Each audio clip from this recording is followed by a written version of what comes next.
नाजरीन, ये एक तूफान बरपा हुआ है कराची में, जहां chief justice of Pakistan justice Gulzar साहब तशरीफ रखते हैं और उन्होंने कहा तजावुजात को हटाएं फौरी तौर पे। इस पर हम बात करेंगे प्रोग्राम में आगे चल के, लेकिन सबसे पहले बात होगी जो आज दिन भर होता रहा इस्लामाबाद में। 3 रोज से एक ही एक किस्सा जारी है। देखिए नाज़रीन, खुद ही कह रहे हैं पार्लियामेंटेरियंस, कोई कह रहा है काला दिन था, स्याह दिन था, तूफान बदतमीजी थी, मछली मार्केट थी and so on so fourth. और एक दूसरे पर जाहिर है शिकायत का अंबार लगाए हुए हैं। लेकिन इस सब में जो शख्स हैं जिन्होंने इसको संभालना था, जिन्होंने एक सुलझे हुए तरीके से इसको आगे लेके चलना था, जो 2 रोज से हो रहा है पार्लियामान में, वो है स्पीकर नेशनल असेंबली। और हम देख रहे हैं कि आज सुबह से स्पीकर नेशनल असेंबली ने पहले ये अनाउंस किया कि उन्होंने 7 लोगों को कहा कि उसमें 3 PMLN के, 3 PTI के और 1 पाकिस्तान पीपल्स पार्टी के। उन्होंने कहा इन 7 जो अरकान हैं इन्होंने बदतमीजी की, गलत अल्फाज इस्तेमाल किए, इसलिए इनको बैन करते हैं। इनका जो बैन था, और ये नाज़रीन एक और अहम बात है कि स्पीकर नेशनल असेंबली जो कि एक न्यूट्रल अथॉरिटी होते हैं और उनको कानून में और आइन में बहुत ज़्यादा इख्तियारात हैं, टोटल इख्तियारात उनके हैं कि किस तरीके से वो कवानीन के अंदर रहते हुए संभालें इसको एक न्यूट्रल और क्रेडिबल तरीके से। और ये कहना पड़ेगा कि इनका जाना, प्राइम मिनिस्टर ऑफ पाकिस्तान को मिलना, आज इससे पहले कि ये फैसला करते, ये ऑप्टिक्स और हम क्या कहें कि सब्सटेंस में भी बात दुरुस्त नहीं है।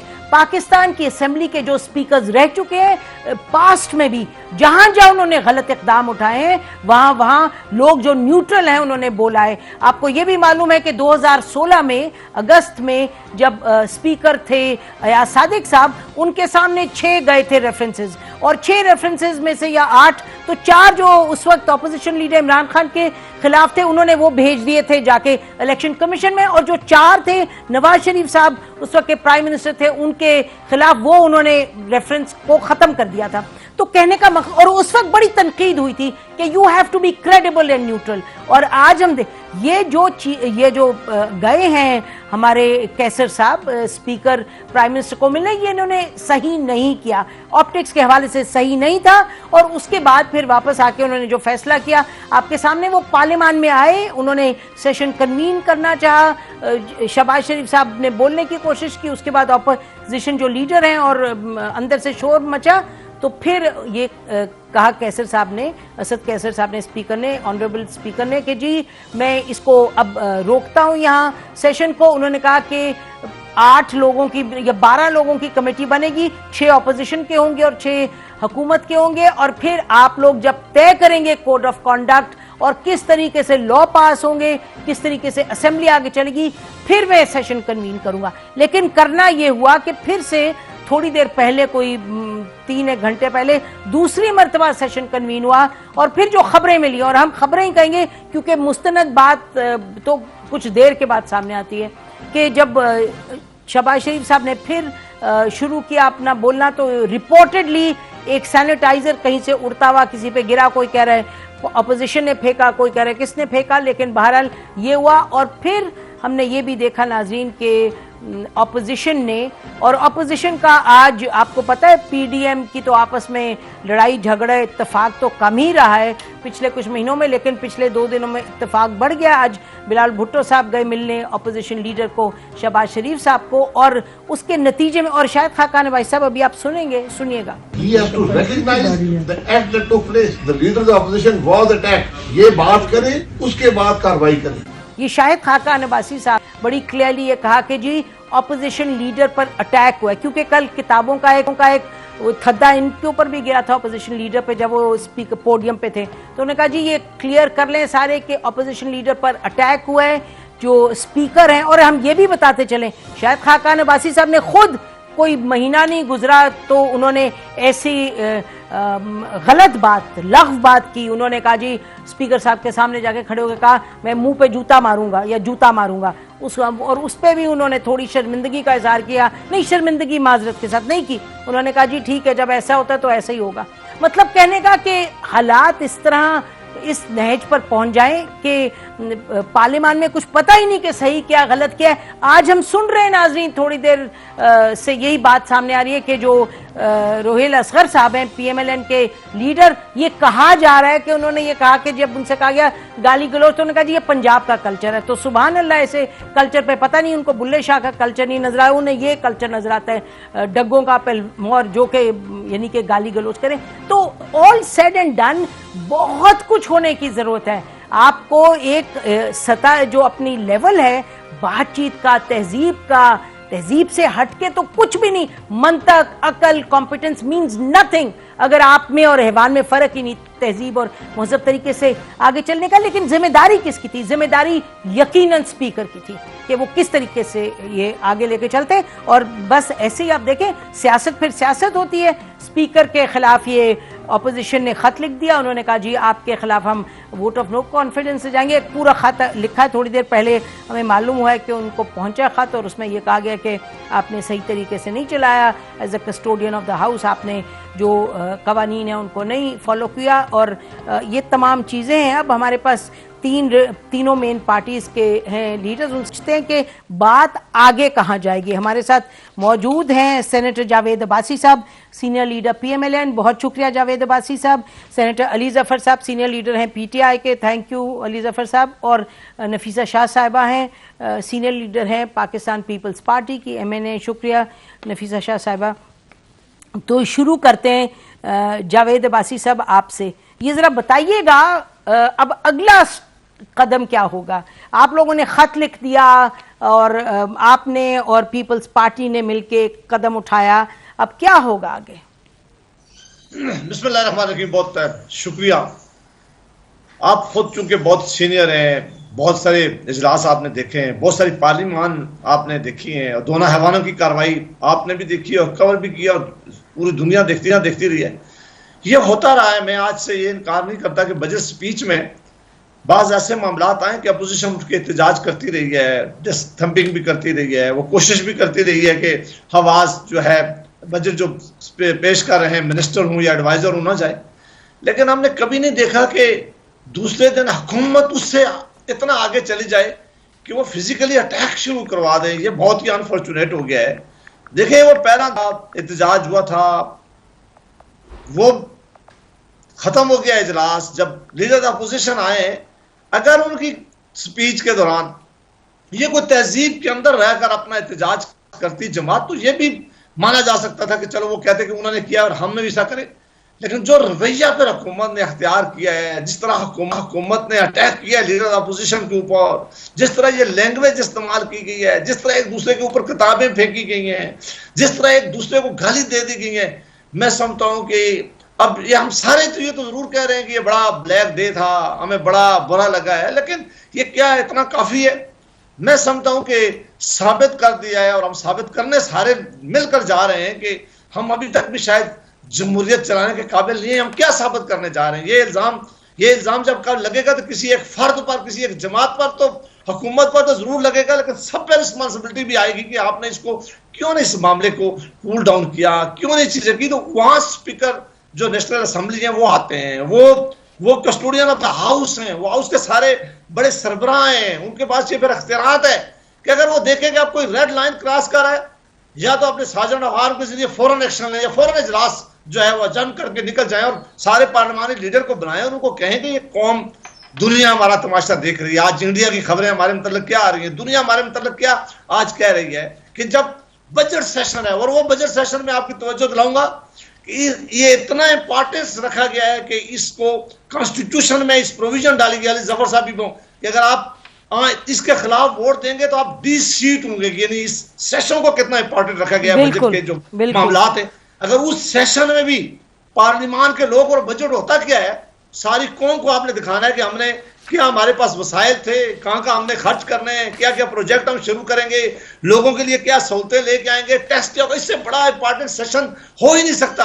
और अगर हमारी बजट सेशन का ये तमाशा लगा कि हम आज सारे अपने बेशक इस पे जी आगे चलते हैं, इस पे अपने बच्चों और अपनी बहनों के सामने भी खड़े होने में मैं जी। समझता हूं कि आज हम शर्मिंदा हैं। बेशक। हमारे बच्चे आपसे हमसे आज पूछते हैं कि आप इन हाउसेस के मेंबर हैं जिनके अंदर लेकिन ऐसी लेकिन चीज़ों का इस्तेमाल होती है। लेकिन अब्बासी साहब, बच्चे पूछें या माएँ बहनें पूछें या कोई और पूछे, आप लोगों को फर्क पड़ता नहीं, इसी रीत पर आप निकल जाते हैं, फिर आप हटते नहीं है। मुझे ये जरा बताइए, आपके जो पार्टी के लीडर हैं लाहौर के, शेख रोहेल असगर साहब, उन्होंने जो फरमा दिया है कि जी गाली गलौज पंजाब का कल्चर है, उस पर आपका क्या रद्द अमल है जी? मैंने तो यकीन करे जी नहीं देखा, मैंने सुना नहीं, लगा उन्होंने अगर कहा है तो फिर बहुत ही बड़ी ज्यादती उन्होंने भी क्यों की है। पंजाब का क्या ये कल्चर है हमारा, जो सबसे बड़ा हमारा सूबा है और हमारे कल्चर में गाली है। हाँ, ये उनको कोट किया जा रहा है, तो इसलिए मैं पूछ रही हूँ जी। मैंने खुद नहीं सुना, लेकिन उनको कोट किया जा रहा है। और ये जो गाली गलौज की आपने जैसे बात कही, सही किया आपने कि कहा सब कर रहे हैं, क्योंकि आपके यहाँ से रोहेल असगर साहब, अली गौहर खान, चौधरी हामिद हमीद, इनका तो ऑन कैमरा देखा ना हमने। पीटीआई ने जो गुल खिलाए हैं, साथ साथ आपकी पार्टी ने भी खिलाए। ब्रेक लेते हैं नाज़रीन, ब्रेक के बाद आएंगे और इनसे अली ज़फ़र पूछेंगे कि इनकी आखिर लीडरशिप की सोच क्या है, क्योंकि कल जो कुछ हुआ है ये प्लान के तहत हुआ, कोई एक्सीडेंट तो नहीं था। Stay with us.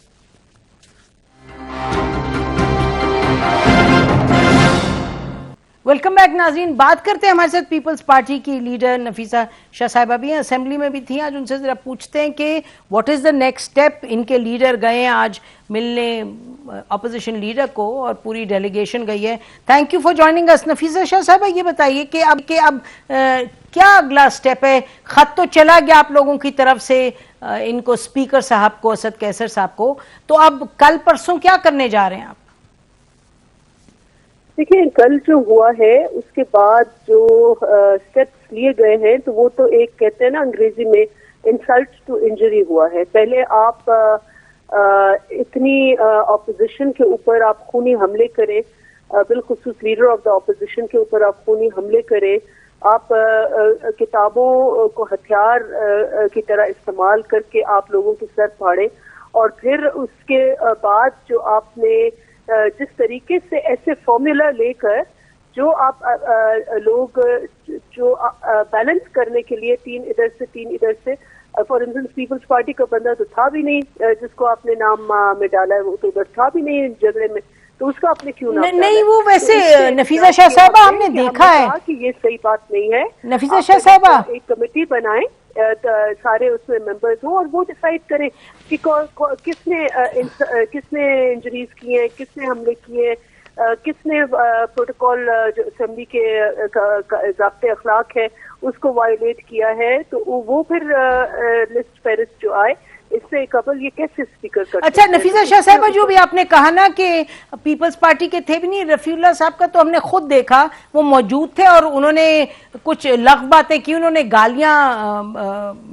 गालियां कहना तो नहीं होता, गालियां बकते ही हैं जो भी करता है, तो उन्होंने, उनके मुंह से तो गालियां निकली हैं कल, हमने तो वो देखा, आपने भी देखा होगा। दूसरा ये कि यकीनन मतलब इससे बदतर कुछ हो नहीं सकता जो कल पार्लियामेंट में हुआ, लेकिन आपने वो देखा था मलिका बुखारी साहबान के आंख पर पट्टी थी, तो अल्लाह का शुक्र है कि कोई ऑपोजिशन में किसी को चोट वोट नहीं लगी, लेकिन डिड यू सी के उनको तो आंख पर पट्टी बांधे हुए थी, वो आपने देखा था?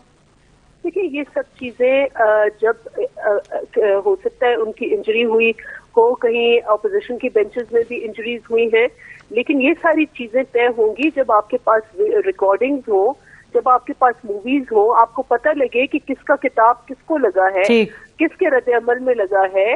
पहला किताब who cast the first stone, वो आपको देखना है। इसकी प्रोवोकेशन, इस सारे सिलसिले के पीछे आज जो डिस्कशन हुई है, ये तय हुआ है कि इस सारे एक मंसूबा बंदी के तहत ऑपोजिशन के ऊपर हमला किया गया है और इस मंसूबा बंदी में वजीर आजम भी शामिल थे। तो दैट मीन्स उसको भी आप इसमें लेके आए सारे इंक्वायरी में। ठीक है, तो ये सिर्फ ऐसे नहीं, और स्पीकर भी, क्या स्पीकर इस सारे मंसूबा बंदी का हिस्सा है, या फिर इसीलिए हमने ये लंबा चौड़ा एक खत लिख दिया है उनको कि हम एक चार्जशीट उनको दे सकें और अब वो उसका जवाब दें, वरना कि फिर हमारे पास ऑप्शन है कि हम नो कॉन्फिडेंस मोशन की तरफ जा सकते हैं। ठीक है, हमारे साथ नाज़रीन पीटीआई के जो लीडर हैं वो प्राइम मिनिस्टर के बड़े क्लोज एक एडवाइजर भी हैं, अली ज़फ़र साहब, thank you, you are with us here. ज़रा हमें थोड़ा सा एक्सप्लेन आप ये कर दें कि देखिए ये तो यकीनन, और आप जाते हैं जो स्पोक्स पर्सन मीटिंग्स भी होती हैं उसमें हमने सुना आप भी होते हैं, तो ये जब जिस दिन हुआ है काबीना का इजलास, उससे पहले ये तो तय हो चुका था कि बोलने नहीं देना इनको जो अपोजिशन लीडर हैं, और ये भी कह दिया था, your information minister said it very categorically. तो हमें ये इसके पीछे सोच क्या थी, क्या ये हिकमत अमली थी? क्योंकि कल तो वो अपने थैलों में लेके आए हुए थे, विसल्स भी लाए थे, यानी पूरा एक स्टेज सेट करना था ये करने के लिए जो कल हुआ है। तो आपका क्या ख्याल है, हाउ वाइज वाज इट? और आपका बजट भी सब फिलहाल तो वो तो साइड पे हो गया ना, ये क्या समझ थी, क्या मंतक क्या थी, अकल क्या थी इसमें, बताइए। देखें, सबसे पहले तो ये जो कुछ हुआ, जो हमने देखा भी और सुना भी, अगर ये सड़कों पे भी होता तो हम उसकी भरपूर कंडेमनेशन करते, उसको बिल्कुल कंडेम करते। पार्लियामेंट में हुआ तो कंडेमनेशन के साथ साथ हमें अफसोस भी होता है। हम सुनते रहते थे, देखते रहते थे कि दूसरे पार्लियामेंट्स में हुआ और हम हंसते थे उनके ऊपर के। शुक्र है हमारे पार्लियामेंटेरियंस जो हैं उनमें ऐसा कभी हो ही नहीं सकता। हाँ, आपस में बहस जरूर होती है, आवाज भी उठती है, लेकिन इस तरह जिस तरह किताबें फेंकी गई और एक दूसरे पे अटैक किया गया, ऐसे नहीं होता। तो ये बड़ा अफसोसनाक बात है।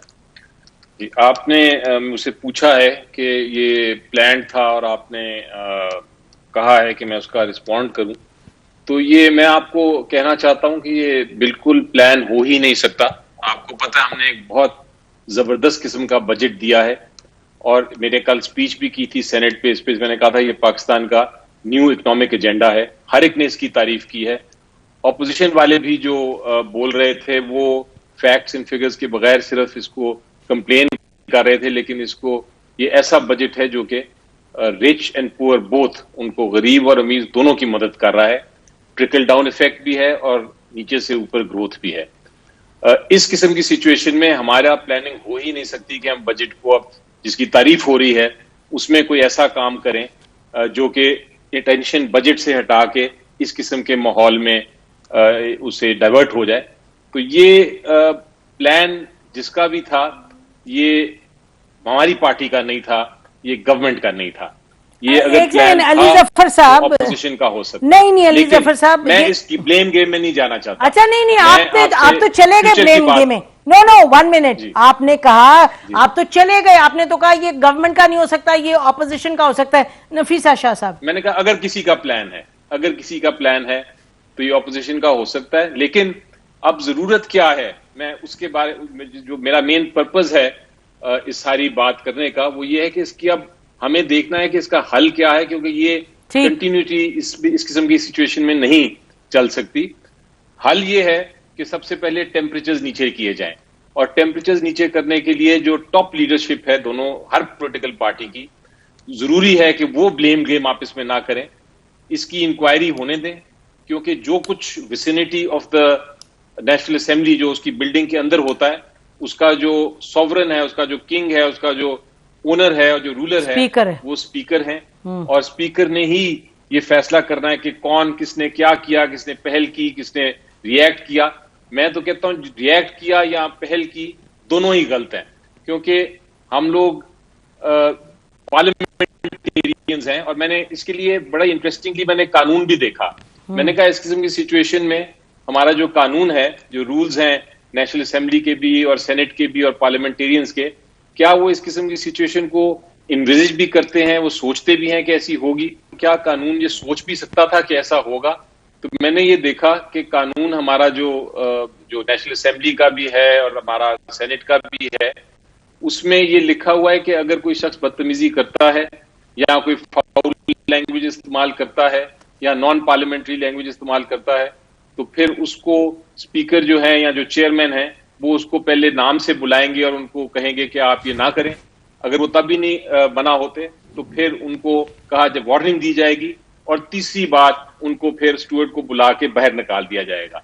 और ये हुआ है एक बार। सबसे पहले मेरा ख्याल है मुफ्ती महमूद साहब थे, एक बहुत बड़े लीडर थे, उनको इसी तरह निकाला गया था बिल्डिंग से बाहर। लेकिन रूल में ये इमेजिन भी नहीं किया गया कि इस तरह का कोई माहौल जो होगा। जो कल हुआ है। और है। ठीक, और कल जी। पार्लियामेंट, कल तो वैसे स्पीकर साहब कुछ कर नहीं रहे थे ज्यादा, वो बस आप हमने वीडियोस भी दिखाए, वो जरा कुछ परेशान थे, कह रहे थे चुप करें, ये ना करें, ये ना करें।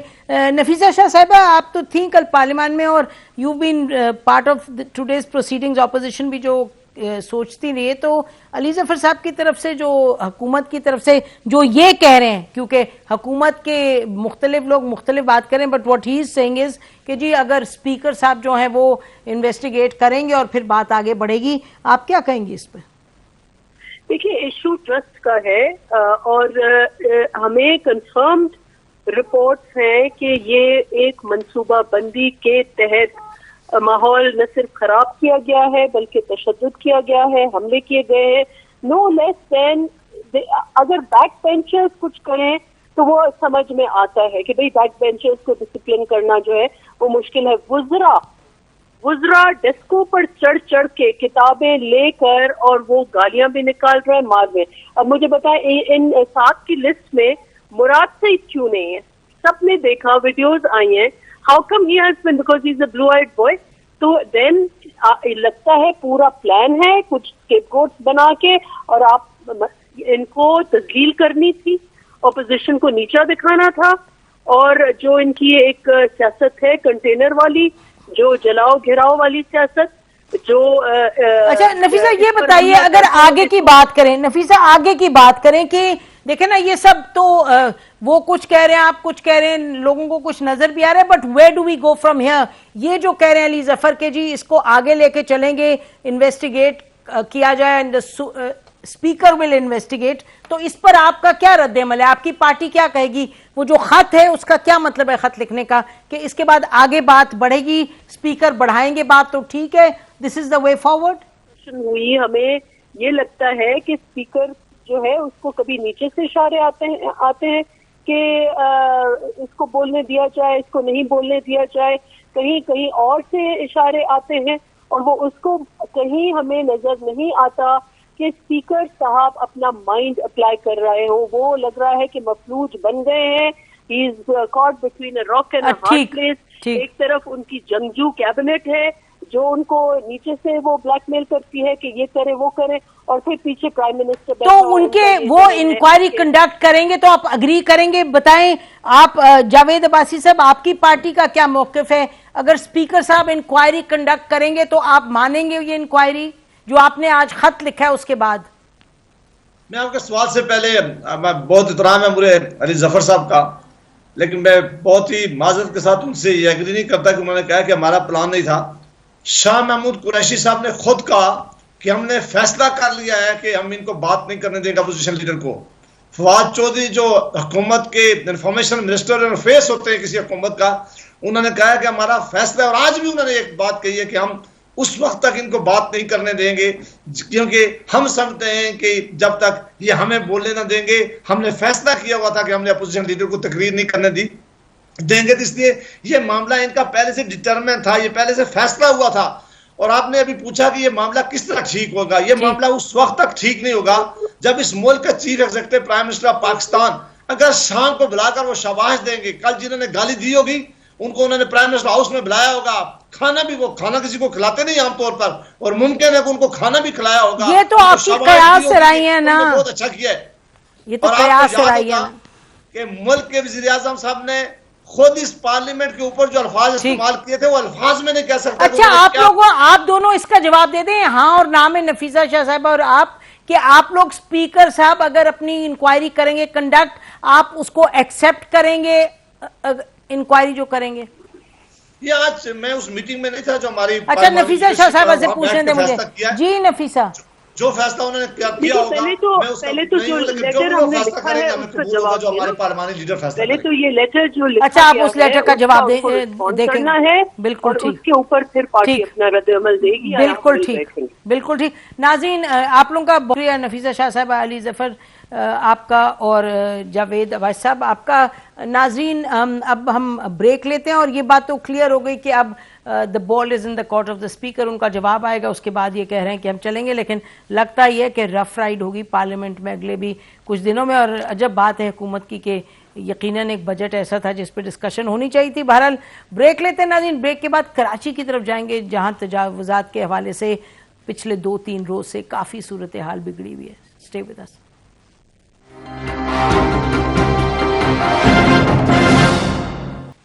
वेलकम बैक नाजरीन। तजावुज़ात के हवाले से कराची में इस वक्त चीफ जस्टिस ऑफ पाकिस्तान तशरीफ रखते हैं और उन्होंने पिछले 2-3 रोज से बड़े सख्त उन्होंने अल्फाज अदा किया। उन्होंने उनकी ऑब्जर्वेशंस बड़ी सख्त हैं। जब उनकी बात सुने चीफ जस्टिस साहब की तो लगता है कि पूरा का पूरा शायद कराची है वो तजावुज़ात ही के उसमें ज़ुमरे में आता है। नालों की बात हो रही है, नाज़माबाद की बात हो रही है, मलीर की बात हो रही है, रेलवे कॉलोनी की बात हो रही है और कहा यह जा रहा है कि चाइना कटिंग से और कवानीन से इनहराफ करके जो सिंध की हुकूमत है उसने तूफान मचाया हुआ है, जिसके नतीजे में जो चीफ जस्टिस साहब की ऑब्जर्वेशन है कि जो कराची का ओरिजिनल प्लान है, जिसपे उन्होंने ये भी कहा कि प्लान का पता नहीं कि प्लान है कहाँ है, तो उन्होंने कहा लोगों को इजाजत दी थी मकानात बनाने की, शॉपिंग प्लाजास बनाने की, और अब चीफ जस्टिस साहब का अटल हुक्म है कि बहुत तेजी से इनको खत्म किया जाए।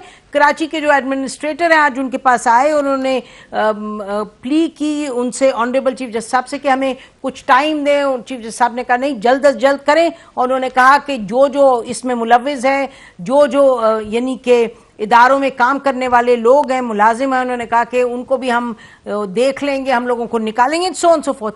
तो असल में अब ये चीफ जस्टिस साहब का हुक्म तो है, ऑब्जर्वेशन भी है, इसको किया कैसे जाएगा, इसको इम्प्लीमेंट कैसे करेंगे। और एक तरफ हम देख रहे हैं नाजरीन जो इंक्रोचमेंट के विक्टिम्स हैं, यानी कि वो लोग जिन्होंने अपने घर वर बना लिए, चीजें बना ली हैं और उनको अब कहा जा रहा है कि घर तोड़ो, खत्म करो, फौरी तौर पे वहां से निकल जाओ, उनके भी हमारे साथ रिप्रेजेंटेटिव हैं अरसलान अंजुम और हमारे साथ हैं नाजरीन सिंध हुकूमत के सीनियर लीडर हैं और minister for information Nasir Hussain Shah साहब।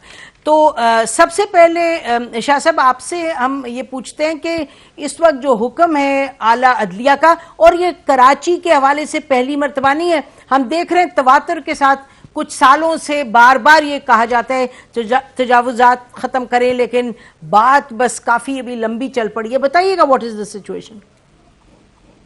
बिस्मिल्लाहिर्रहमानिर्रहीम, अल्लाहुम्मा सल्ली अला मुहम्मद व आले मुहम्मद। देखिए, चीफ जस्टिस साहब के लिए इंतहाई अदब और एहतराम है और जाहिर है कोई उनको ब्रीफ करता है या वो काफी इदराक भी रखते होंगे।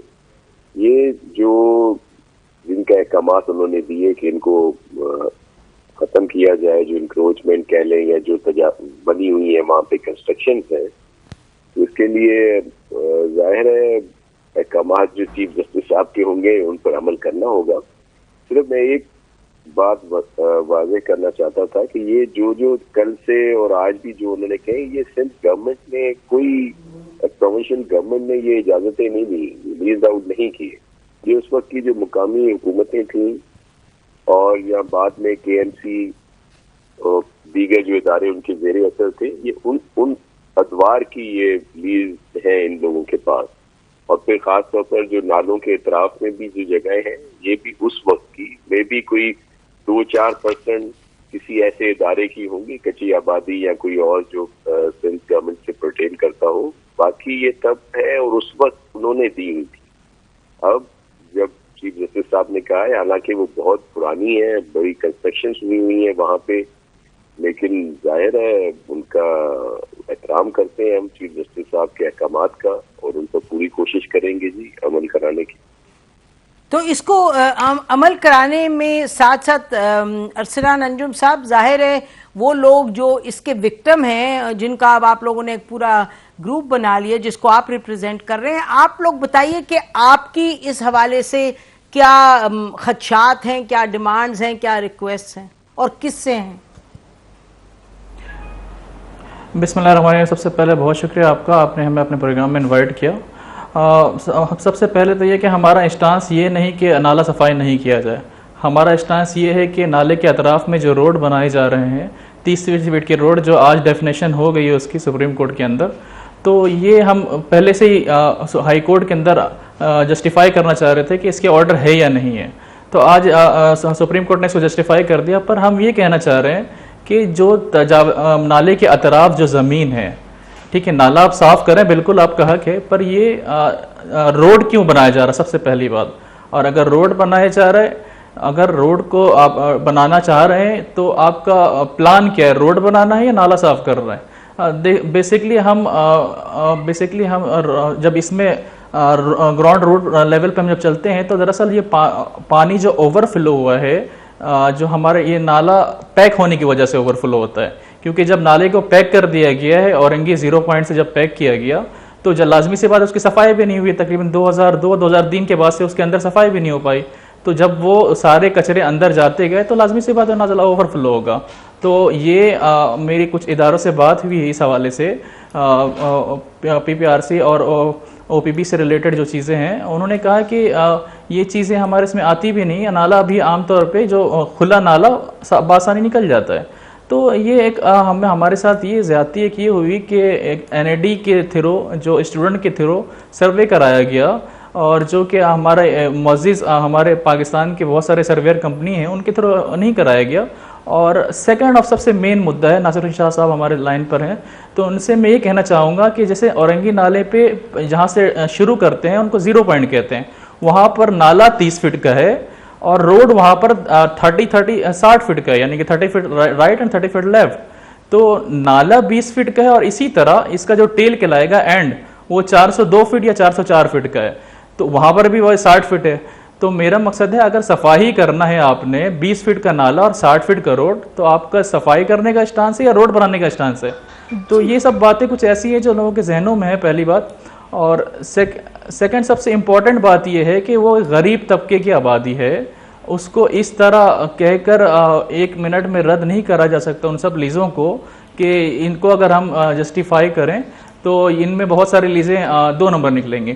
सबसे पहला हमारा मुद्दा ये है कि अगर 2 नंबर लीज़ें हैं ये, तो ट्रिब्यूनल ने ये सारे स्टेज क्यों लिए। अगर एक भी स्टे दिया तो सारी वेरीफाई की उन्होंने, और अगर वेरीफाई की है इन सब स्टेज की तो फिर उसके बिहाफ में 1200-1500 स्टेज लिए और लोगों के लाखों रुपए इस मद में लगे।